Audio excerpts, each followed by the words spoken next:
নমস্কার বন্ধুরা, আমি জ্যোতিষ রঞ্জিত। এই বছর মহালয়া অমাবস্যা কবে কোন সময় পড়েছে এবং দেবী দুর্গা পূজার দিনক্ষণ ও কতক্ষণের মধ্যে সারতে হবে সন্ধে পূজা এবং দেবী দুর্গা আগমন ও গমন কিসে হবে এবং ফলাফল কী হবে, এই বিষয়টা নিয়ে আমি আপনাদের কাছে বিস্তারিত আলোচনা করব। বন্ধুরা, ভিডিওটা সম্পূর্ণ দেখবেন, স্কিপ করবেন না। এই বছর মহালয়া পড়েছে 2 অক্টোবর। মহালয়ার দিন পিতৃপক্ষ অবসান হয়ে মাতৃপক্ষের সূচনা হয়, আর এদিনই আক্ষরিক অর্থে দুর্গাপূজা শুরু হয়। কথিত আছে মহালয়ার দিন অসুর ও দেবতাদের মধ্যে সংঘর্ষ হয়েছিল। এই মহালয়ার গুরুত্ব হিন্দু ধর্মে অনেক। মহালয়া অমাবস্যা তিথি চলতি বছর পড়েছে 1 অক্টোবর থেকে, অর্থাৎ 14ই আশ্বিন মঙ্গলবার রাত্রি 9টা 6 মিনিটে লাগবে। মহালয়া অমাবস্যা অথবা আশ্বিন অমাবস্যা শেষ হবে 2 অক্টোবর, অর্থাৎ 15ই আশ্বিন বুধবার রাতে 11টা 7 মিনিটে। মহালয়ার গুরুত্ব। পুরাণ মতে ব্রহ্মার বরে মহিষাসুর অমর হয়ে উঠেছিলেন।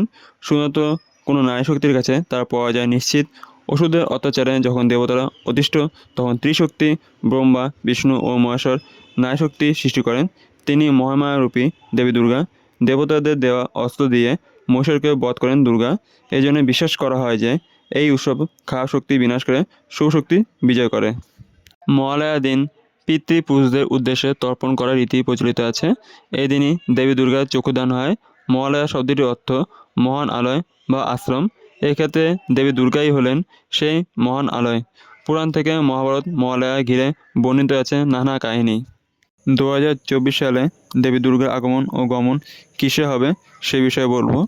এই বছর দেবী দুর্গার আগমন দোলায়, যার ফল মরক, এবং গমন ঘটকে, যার ফল ছত্রভঙ্গ। ফলে এটি অশুভ ইঙ্গিত। 2023 সালে দেবী আগমন ও গমন দুটি হয়েছিল ঘটকে। শাস্ত্রে বলা আছে কোনো বছর দেবী আগমন ও গমন একই বাহনে হলে তা অত্যন্ত অশুভ। এবার বলবো কোন বাহন কিসের প্রতীক। দোলা অর্থাৎ পালকি হলো মহামারী বা মর্গের প্রতীক। নৌকা বন্যার প্রতীক। আবার অনেকে মনে করেন নৌকায় দেবী দুর্গার আগমন হলে চারিদিকে ভালো ফসল হয়। গজ বা হাতি হলো শান্তি ও সমৃদ্ধির প্রতীক। গজে আগমন বা গমন হলে বসুন্ধরা শস্য শ্যামলা হয়। ঘটক বা ঘোড়ার অর্থ সামাজিক ও রাজনৈতিক পরিস্থিতির এলোমেলো অবস্থা, যুদ্ধ, বিগ্রহ, অশান্তি, বিপ্লব ইত্যাদি সংকেত। 21 আশ্বিন 8 অক্টোবর মঙ্গলবার পূর্বাহ্ন ঘ 9টা 28 থেকে দিবা ঘ 7টা 9 পর্যন্ত মহাপঞ্চমী থাকবে। 22 আশ্বিন 9 অক্টোবর বুধবার পূর্বাহ্ন ঘ 9টা 28 থেকে দিবা ঘ 7টা 32 পর্যন্ত মহাষষ্ঠী থাকবে। 23 আশ্বিন 10 অক্টোবর বৃহস্পতিবার পূর্বাহ্ন ঘ 9টা 28 থেকে দিবা ঘ 7টা 25 পর্যন্ত মহাসপ্তমী থাকবে। 24 আশ্বিন 11 অক্টোবর শুক্রবার পূর্বাহ্ন ঘ 9টা 28 থেকে দিবা ঘ 6টা 48 পর্যন্ত মহাষ্টমী থাকবে।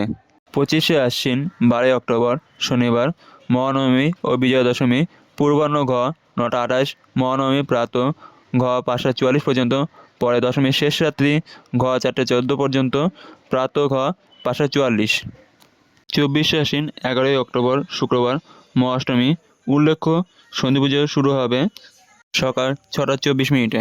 বলিদানের নির্ঘটন সকাল 6টা 48 মিনিটে এবং সন্ধি পূজা সমাপন হবে সকাল 7টা 12 মিনিটে।